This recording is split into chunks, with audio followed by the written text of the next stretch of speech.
بعنوان الجثة اللي اختفت من التلاجة. مشرحة مستشفى قديمة في منطقة هادية في نص الليل، ووقت ما الدنيا بتهدي وبتبقى ضلمة. أحمد شاب في العشرينات بيشتغل مساعد في المشرحة، وظيفته إنه يستلم الجثث، يسجل بياناتها ويتأكد إن كل حاجة ماشية بشكل طبيعي.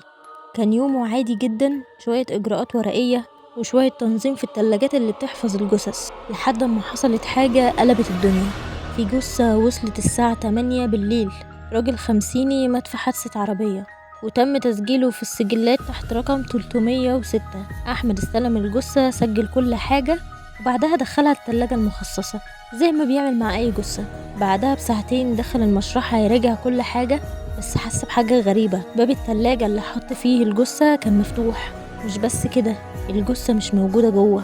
أحمد وقف مصدوم، مش ممكن يكون حد أخد الجثة. المكان مقفول، مفيش غيره هو والحارس اللي بره. بدأ يدور في المكان كله، قلب التلاجات واحدة واحدة، شاف الكاميرات، بس الغريب ان اللقطات اللي كانت بتعرض التلاجة بقت سودة، وكأن الكاميرا فصلت لحظات معينة. وفجأة سمع صوت تك الباب بيتقفل ببطء وراه. لما لف كانت التلاجة اللي دخل فيها الجثة مقفولة تاني، بس الجثة كانت جوه في نفس المكان اللي حطها فيه.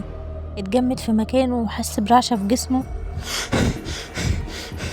وهو مش قادر يفهم اللي حصل.